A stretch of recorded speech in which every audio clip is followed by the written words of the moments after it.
Okay, so ಈಗ ನಿಮ್ ಜೊತೆ ಮಾತಾಡಿದ್ದಾಯ್ತು, ಆದ್ರೆ ನಿಮ್ಗೆ ಇವಾಗ ಒಂದು ಟಾಸ್ಕ್ ಇದೆ. ಈಗ ಟಾಸ್ಕ್ ನಿಮಗಲ್ಲ, ಇವರಿಬ್ಬರಿಗೆ. ಇವ್ರಿಗೂ ಒಂದು ಟಾಸ್ಕ್ ಕೊಡ್ಬೇಕು.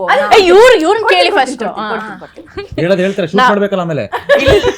ನಾವು ಮಾತಾಡ್ಕೊಂಡಿದೀವಲ್ಲ ಅದನ್ನ ಕೇಳಿ. ಹೌದು, ಹಂಗೆ ಹೇಳ್ಬೇಕು. ಓಕೆ, ಸೊ ಮನೆಯಲ್ಲಿರೋ ಪ್ರತಿಯೊಬ್ಬರ ಹತ್ರನೂ ಹೋಗಿ ನೀವು ಅವರ ಒಂದು ಬೆಸ್ಟ್ ಕ್ವಾಲಿಟಿ ಹೇಳ್ಬೇಕು, ಆಮೇಲೆ ಒಂದು ಸೀಕ್ರೆಟ್ ರಿವೀಲ್ ಮಾಡ್ಬೇಕು ಅವ್ರ ಬಗ್ಗೆ. ನಾ ಫಸ್ಟ್ ಕರ್ಣನಿಂದನೇ ಶುರು ಮಾಡಿ. ಓಕೆ, ಕರ್ಣನ್ ಬಗ್ಗೆ ಒಂದು ಬೆಸ್ಟ್ ಕ್ವಾಲಿಟಿ, ಒಂದು ಸೀಕ್ರೆಟ್ ರಿವೀಲ್, ಎರಡು ಮಾಡ್ಬೋದು. ಸೀಕ್ರೆಟ್ ರಿವೀಲ್ ಏನಂದ್ರೆ ಇವ್ರ ಸೆಟ್ ಅಲ್ಲಿ ಯಾವಾಗ ಬರ್ತಾರೆ ಯಾವಾಗ ಹೋಗ್ತಾರೆ ಅನ್ನೋದು ಗೊತ್ತಾಗಲ್ಲ. ಅವ್ರು ಪ್ಯಾಕಪ್ ಅಂದ್ಮೇಲೆ ನಾವು ಹುಡುಕ್ಬೇಕು, ಆಯ್ತಾ? ಆಮೇಲೆ ಇನ್ನೊಂದೇನಂದ್ರೆ ಅವರು ಒಂಥರ ನಮ್ಮ ಸೆಟ್ ಅಲ್ಲಿ ಜಾತ್ರೆಯಲ್ಲಿ ಕಳ್ದೋಗಿರೋ ಮಗು. ನಿಜವಾಗ್ಲೂ ನಾವ್ ಎಷ್ಟೊಂದ್ಸಲ ಮಾತಾಡ್ಕೊಂಡು ಡೈರೆಕ್ಟ್ ಆಗಿ ಹೇಳಿದ್ವಿ, ಜಾತ್ರೆ ಕಳ್ದೋಗಿರೋ ಮಗು ತರ ಇರ್ತೀರ ಯಾವಾಗ್ಲೂ ಅಂತ. ಅವರು ಅದನ್ನ ಎಕ್ಸೆಪ್ಟ್ ಮಾಡಿದಾರೆ, ಹಂಗೆ ಇರ್ತಾರೆ. ಒಂಥರ ಹುಡ್ತಾ ಇರ್ತಾರೆ. ತುಂಬಾ ಸೈಲೆಂಟ್, ತುಂಬಾ ತುಂಬಾ ಮಾತಾಡಲ್ಲ. ಅಂದ್ರೆ ಅವ್ರದ್ದು ಇನ್ನೊಂದ್ ಸೀಕ್ರೆಟ್ ಏನಂದ್ರೆ 7 ಗಂಟೆ ಆಗ್ತಿದಂಗೆ ಮಾತಾಡ್ತಾರೆ ಅವರು. ಅಂದ್ರೆ ಮನೆಗೆ ಹೋಗೋ ಟೈಮಲ್ಲಿ ಅವ್ರ ಮಾತು ಶುರು ಮಾಡೋದು, ಅವಾಗ ಸ್ವಲ್ಪ ಜೋಕ್ಸ್ ಕ್ರ್ಯಾಕ್ ಮಾಡೋದು ಅಥವಾ ನಮ್ ಜೊತೆ ಮಾತಾಡೋದು. ಆಕ್ಚುಲಿ ಜೋಕ್ಸ್ ಸಕ್ಕದಾಗಿ ಮಾಡ್ತಾರೆ. ಅದು 7 ಗಂಟೆ ಮೇಲೆ ಅವ್ರು ಕ್ರ್ಯಾಕ್ ಆ ನಗು ನಿಲ್ಸಕ್ ಆಗಲ್ಲ. ಅದು ಸೀನ್ ಮಧ್ಯದಲ್ಲೇ ಜೋಕ್ ಮಾಡ್ತಾರೆ. ನಮ್ಗೆ ಅದು ಅಳೋ ಸೀನ್ ಇರುತ್ತಿಲ್ಲ ಅಂದ್ರೆ ತುಂಬಾ ಸೀರಿಯಸ್ ಸೀನ್ಸ್ ಇರುತ್ತೆ, ಅಲ್ಲಿ ನಾವು ಬೈಸ್ಕೊತಾ ಇರ್ತೀವಿ, ಅದ್ರ ಮಧ್ಯದಲ್ಲಿ ಇನ್ನೊಂದು ಜೋಕ್ ಮಾಡಿರ್ತಾರೆ ಅವರು. ಸಜೆಷನ್ ಹಾಕೊಂಡು ಏನಾದ್ರು ಜೋಕ್ ಮಾಡಿರ್ತಾರೆ.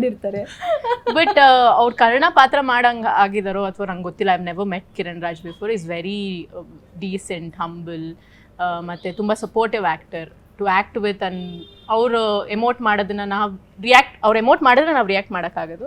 ಸೊ ಇತ್ತೀಚೆಗೆ ನಂಗೆ ಅವ್ರ ಜೊತೆ ಸೀನ್ಸ್ ಬರ್ತಾ ಇದೆ. Is a very supportive co actor and very nice person. ನಾನು ಸ್ಟಾರ್ಟಿಂಗ್ ಅಲ್ಲಿ ಕೇಳಿದ್ದೆ ಅವ್ರನ್ನ, ಯಾಕೆ ನೀವು ಎಷ್ಟೊಂದು ಸೈಲೆಂಟ್ ಆಗಿ ಇರ್ತೀರಾ?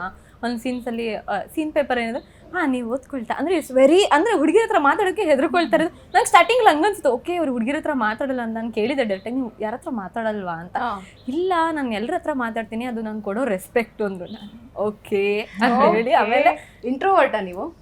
ನಂಗೆ ಅನ್ಸಿದ್ದು ಇಂಟ್ರೋವರ್ಟ್ ಇರ್ಬೇಕು. ಎಂಜಾಯ್ ಮೈ ಓನ್ ಕಂಪನಿ ಆ ಥರ. Okay okay. ಆಮೇಲೆ it's kind of creating a positive atmosphere. ಈಗ ಪ್ರತಿಯೊಬ್ರು ಇಲ್ಲಿ ಬಂದಾಗ ಮನೆಯಿಂದ ಆಗ್ಲಿ ಅಥವಾ ಅವ್ರಿಗೆ ಆಗ್ಲಿ ಒಂದು ಎಕ್ಸ್ಪೆಕ್ಟೇಷನ್ಸ್ ಇರುತ್ತೆ, ಒಂದು ಸೆಕ್ಯೂರಿಟಿ ಅಂತಾನು ಇರಬೇಕು. ಪ್ರತಿಯೊಬ್ಬರಿಗೂ ಈ ತರ ಜಾಸ್ತಿ ಮಾತಾಡೋದು ಇಷ್ಟ ಆಗಲ್ಲ. ಸೊ ಅವ್ರ ಪರ್ಸನಲ್ ಸ್ಪೇಸ್ ಏನೇ ಅದನ್ನು ಡಿಸ್ಟರ್ಬ್ ಮಾಡಬಾರ್ದು. So every one have their own characteristics. Silent ಆಗಿದ್ರೆ ಬೆಟರ್. ನಾವೇ ಮಾತಾಡಿ ಅಂತ ಕೇಳಿದ್ರು ಮಾತಾಡಲ್ಲ, ಅಷ್ಟೊಂದು ಸೈಲೆಂಟ್ ಇರಬಾರ್ದು.